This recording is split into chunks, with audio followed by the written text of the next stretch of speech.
Salam Bapak Ibu Saudara, senang sekali boleh berjumpa dalam program Follow Jesus. Hari ini kita akan membahas topik mengenai akhir zaman. Topik akhir zaman ini adalah topik yang sangat menarik dalam serangkaian doktrin di wilayah teologi Kristen. Tidak ada topik yang menimbulkan multi tafsir sehingga menimbulkan multi pemahaman selain daripada topik mengenai akhir zaman ini.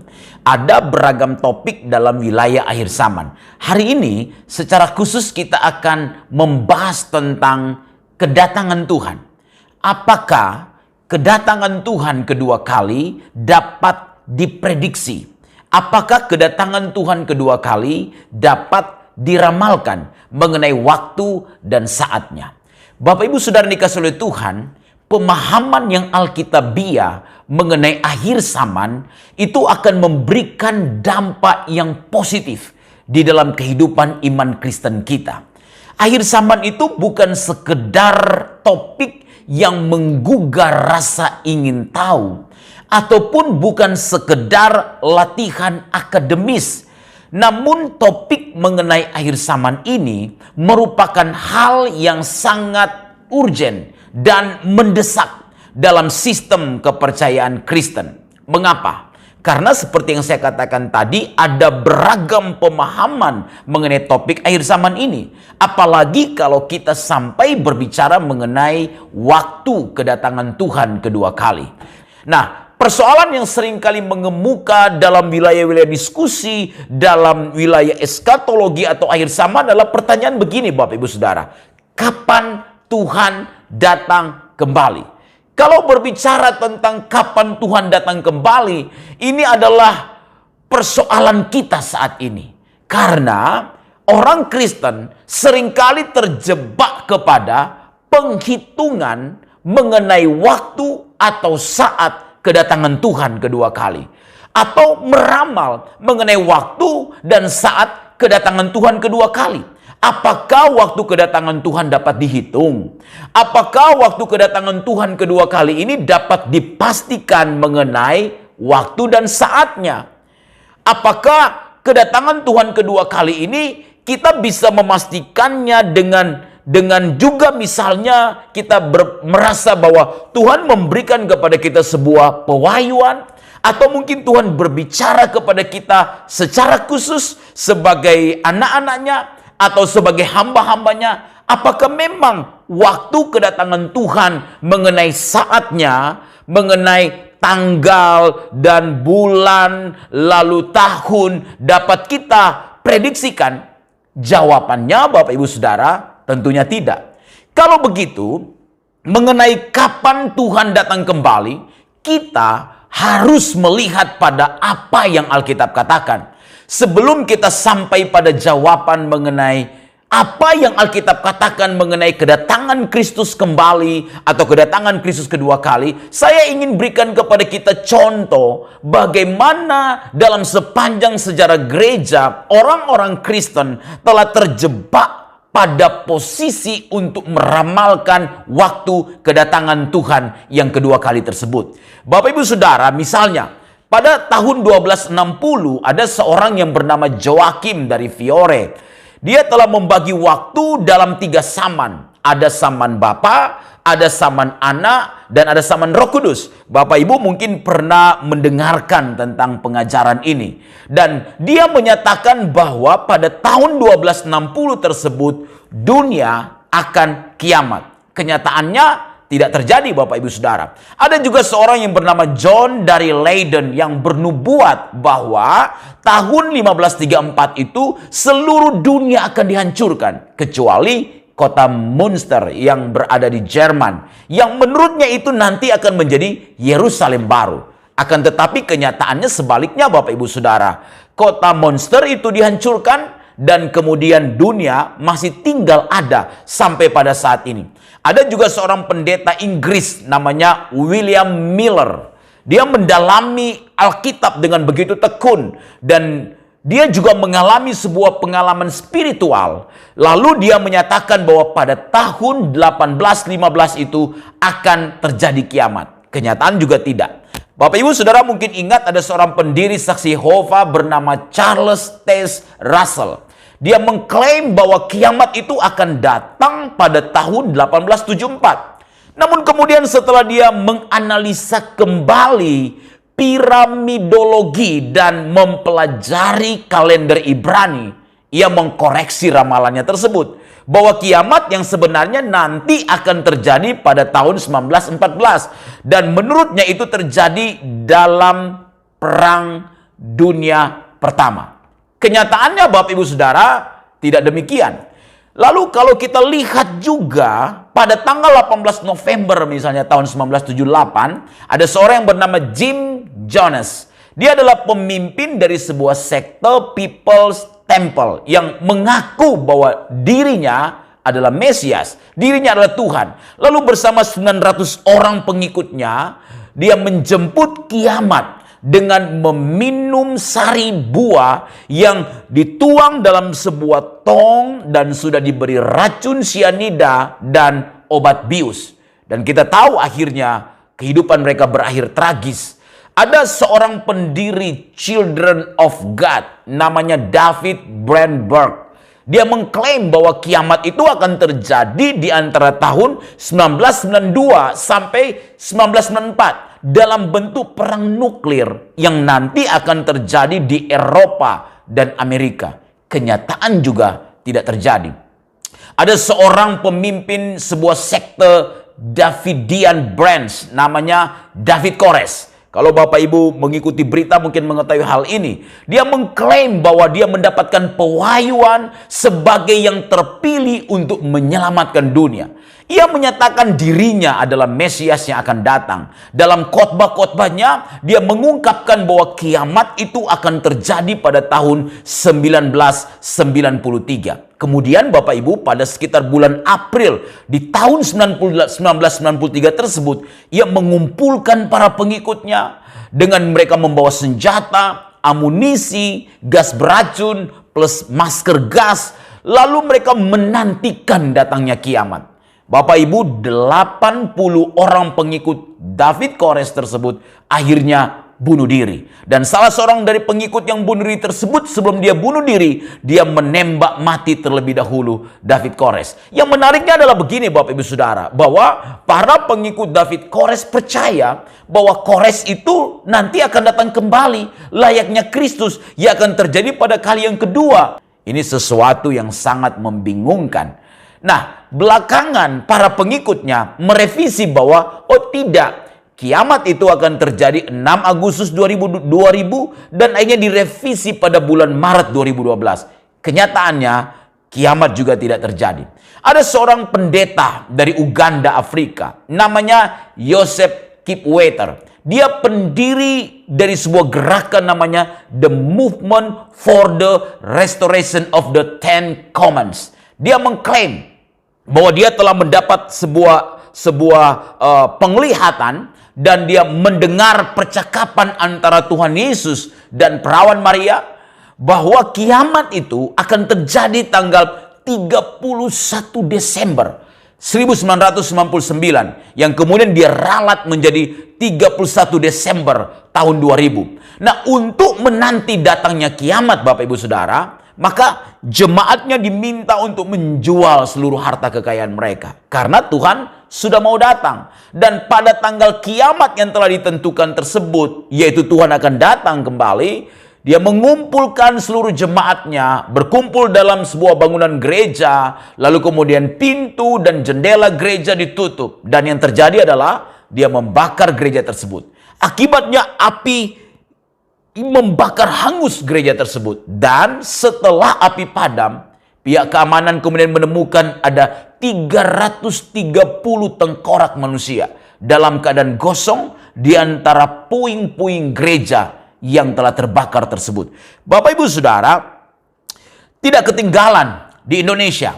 Kalau Bapak Ibu mengikuti ini, ada seorang pemimpin jemaat Pondok Nabi di Bandung. Jemaatnya berjumlah sekitar 300 orang. Ia mengklaim bahwa Tuhan Yesus akan datang menjemput dan membawa mereka ke surga. Pada hari Senin tanggal 10 November 2003 di antara pukul 9 sampai pukul 15 waktu Indonesia bagian Barat. Alasannya sama Bapak Ibu Saudara, klasik juga alasannya bahwa sang pendeta ini dan juga beberapa jemaat mendengar bahwa Tuhan berbicara bagi mereka, disertai dengan wahyu dan penglihatan bahwa tanggal 10 November tahun 2003 tersebut akan terjadi kiamat. Itu awal dari kiamat. Banyak jemaat yang terpaksa menjual rumah, menjual toko, sawah, perhiasan. Ada anak-anak yang akhirnya meninggalkan bangku sekolah, mahasiswa meninggalkan bangku kuliah, memutuskan tidak kuliah, pekerja-pekerja mengundurkan diri dari pekerjaan karena berpikir bahwa Tuhan akan datang di tanggal yang telah ditentukan tersebut. Tentunya kita tahu akhir cerita ini bahwa Tuhan Yesus memang tidak datang untuk menjemput umatnya pada saat itu. Bapak Ibu mungkin mengikuti perkembangan ada yang disebut dengan the blood moon atau bulan darah. Yang itu diperkirakan terjadi pada tanggal 28 September 2015 yang lalu. Nah, Bapak Ibu Saudara, kalau kita mengikuti perkembangan ini, kita menemukan begini. Beberapa pendeta di dalamnya juga setuju dan memperkirakan bahwa tanggal ini yang itu dimaknai sebagai blood moon itu juga berhubungan dengan kiamat. Bapak Ibu, yang terbaru nih, yang berhubungan dengan pertanyaan kapan Tuhan datang kembali dan persoalan ramal-meramal ini adalah apa yang diramalkan oleh seorang penginjil yang bernama David Maide. Dia adalah seorang penginjil Kristen. Lalu dia meramalkan bahwa rapture akan terjadi pada tanggal 23 September 2017. Dia memprediksi begini, bahwa setelah dia melihat ilmu numerologis digabungkan dengan astronomi, lalu digabungkan dengan kode-kode angka di Alkitab, kemudian digabungkan dengan beberapa teks dalam Alkitab, dalam Wahyu 12 ayat 1 sampai 2 khususnya, maka dia menyimpulkan bahwa kiamat itu akan terjadi tanggal 23 September 2017. Mungkin Bapak Ibu masih bisa melihat itu dalam YouTube yang masih beredar pada saat ini. Apakah memang itu terjadi? Tidak. Benarkah kiamat atau benarkah kedatangan Tuhan kedua kali dapat diramalkan, dapat diprediksi? Apakah Tuhan bisa berbicara kepada hamba-hambanya mengenai waktu dan saat, tanggal, hari, jam, bulan, tahun, mengenai kedatangan Kristus kedua kali? Jawabannya tidak, Bapak Ibu Saudara. Contoh yang saya berikan tadi itu mau menunjukkan kepada kita bahwa betapa rentannya pemahaman mengenai akhir zaman seseorang yang kalau salah itu bisa berpotensi mengalami penyimpangan, dan tragisnya hal-hal yang berhubungan dengan prediksi kedatangan Kristus kedua kali, Bapak Ibu Saudara, itu dapat menjadi virus yang bisa menyesatkan siapa saja. Sehingga orang bisa memprediksi Tuhan akan datang 3 tahun lagi, 5 tahun lagi, atau lebih parah lagi, bisa menyebutkan waktu dan saatnya. Pertanyaannya bagi kita orang Kristen, kalau begitu, apa kata Alkitab mengenai waktu dan saat kedatangan Kristus kedua kali untuk gereja Tuhan, untuk menjemput kita orang percaya? Nah, Alkitab bicara begini, yang pertama Bapak Ibu Saudara, bahwa mengenai waktu dan saat tentang kedatangannya kembali, tidak ada seorang pun yang tahu. Mari kita lihat Matius pasal 24 ayat 36. Matius pasal 24 ayat 36 berkata kepada kita begini, tetapi tentang hari dan saat itu tidak ada seorang pun yang tahu. Malaikat-malaikat di sorga tidak, dan anak pun tidak, hanya Bapa sendiri. Jadi mengenai waktu dan saat kedatangan Kristus kedua kali, apakah kita menamakan itu kiamat, kita menamakan itu rapture, kita menamakan itu parousia, kita menamakan itu epipania, kita menamakan itu apokalipsis berdasarkan teks-teks asli Alkitab, maka perlu kita ingat Bapak Ibu Saudara, tidak ada seorang pun yang tahu. Malaikat-malaikat di sorga tidak, kata Alkitab. Anak pun tidak. Jadi bagaimana mungkin kita yang adalah manusia, walaupun kita hamba Tuhan, yang mungkin memiliki keintiman dengan Tuhan, dapat meramalkan mengenai waktu dan saat kedatangan Tuhan yang kedua kali. Karena kata Alkitab, tidak ada seorang pun yang tahu. Malaikat di sorga juga nggak tahu. Bahkan Yesus dalam kapasitasnya sebagai manusia yang sejati, juga Alkitab menuliskan tidak tahu. Hanya Bapa yang tahu. Itu adalah program kerajaan Allah. Tidak ada seorang pun yang bisa meramal tentang waktu dan saat kedatangannya kedua kali. Jadi kalau kita mendengar hari-hari ini orang juga mulai sibuk meramalkan mengenai waktu dan saat Tuhan akan datang kembali, bahwa kita sudah bisa menghitung saat antikris akan tiba. Tidak ada seorang pun yang tahu, Bapak Ibu Saudara. Apa yang harus kita lakukan? Alkitab mengajarkan kepada kita bahwa Yesus juga pernah mengingatkan murid-muridnya bahwa tidak perlu mengetahui mengenai saat dan waktu. Dalam Kisah 1 ayat 7 ketika murid-murid bertanya, Tuhan, kapan engkau akan datang kembali untuk memulihkan kerajaanmu? Maka Yesus menjawab, engkau tidak perlu tahu mengenai masa dan waktu. Kisah 1 ayat 7 berkata pada kita, itu ditetapkan Bapa menurut kuasanya. Jadi kita tidak perlu terjebak kepada sebuah pemahaman bahwa kalau kita memprediksi kedatangan Tuhan kedua kali, maka secara spiritual kita kelihatan hebat dibandingkan dengan yang lain. Tidak harus seperti itu, Bapak Ibu Saudara, karena Alkitab jelas memberitahu kepada kita bahwa mengenai waktu saat itu tidak ada seorang pun yang tahu. Yang kedua, Bapak Ibu Saudara, Paulus mengingatkan kepada jemaat di Tesalonika, termasuk kepada kita dalam 1 Tesalonika 5 ayat 1 dan 2, bahwa orang percaya hanya diminta, jadi saya dan Bapak Ibu Saudara diminta untuk mempersiapkan diri. Mengapa? Karena kata Alkitab, waktu itu, kata Alkitab, akan datang seperti pencuri. Kedatangan Tuhan Yesus kedua kali akan terjadi seperti pencuri. Alkitab berkata begini, Bapak Ibu Saudara, dalam 1 Tesalonika 5 ayat 1 dan 2. Tetapi tentang zaman dan masa, saudara-saudara, tidak perlu dituliskan kepadamu, karena kamu sendiri tahu benar-benar bahwa hari Tuhan datang seperti pencuri pada malam. Alkitab beritahu kepada kita bahwa kedatangannya seperti pencuri. Tidak ada pencuri yang datang ke rumah, lalu dia WhatsApp kita dan berkata, aku mau datang ke rumah ya, nanti brankas taruh di luar, kemudian kunci mobil taruh di luar, sehingga kalau aku datang aku tinggal samperin dan kemudian ambil dan bawa pergi. Nggak ada pencuri yang memberitahu seperti itu. Karena itulah Alkitab menuliskan kepada kita bahwa kedatangan Tuhan seperti pencuri. Tidak ada yang tahu.